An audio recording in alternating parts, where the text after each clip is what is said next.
Hola, nens i nenes, petits i grans. Avui, el conte que us vull explicar és una rondalla escrita pel gran poeta Jacint Verdaguer. Mireu, es titula La llegenda del mariner de Sant Pau. I diu així: es veu que en el poble de Sant Pau de Segúries hi havia un pagès que li deien el mariner de Sant Pau. Com pot ser això? Es preguntava la gent. Doncs perquè aquell pagès no havia nascut allà, havia nascut a l'Empordà. I allà feia de mariner portant mercaderies des de Barcelona fins a Mallorca i de Mallorca a Barcelona. D'aquesta manera havia fet la seva fortuna. I s'havia casat, havia tingut fills i s'havia fet una casa molt a la vora del mar, allà a l'Empordà. Però vet aquí que un hivern va venir una gran llevantada i el seu vaixell va anar contra les costes de Provença i es va estavellar. No hi va quedar res, ho va perdre tot, llevat de la seva vida.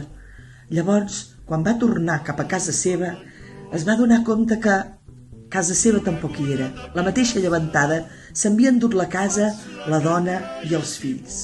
Llavors el mariner es va jurar que aniria tan lluny com un lloc que no sapiguessin què era el mar ni com era. Per tant, va agafar un rem, se'l va posar a l'espatlla, va agafar camí cap amunt, cap a les muntanyes, i no va parar fins que va arribar a Banyoles. A Banyoles va mirar entre uns roures i va veure una extensió d'aigua i va pensar que encara era un tros de mar. Per tant, va tornar a agafar el rem i més amunt se'n va anar, pujant pel riu Fluvià fins que va arribar a Besalú.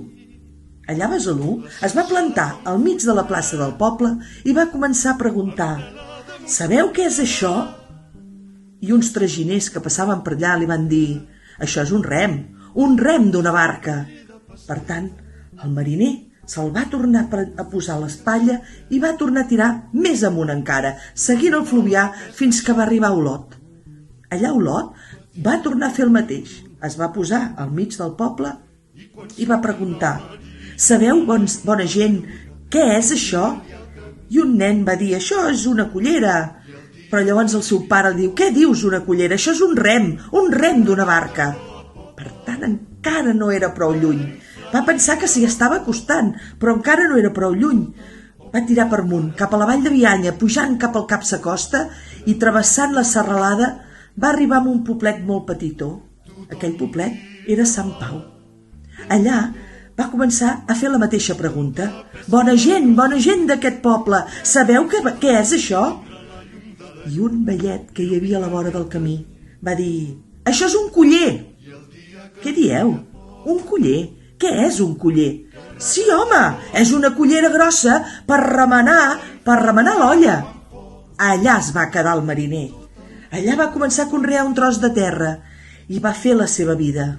Es va tornar a casar, va tornar a tenir fills i va tenir una masia. I a la masia li van posar de nom el mariner de Sant Pau. I vet aquí un gat, que aquest conte ja s'ha acabat. Del peix millor amb una barca tan xica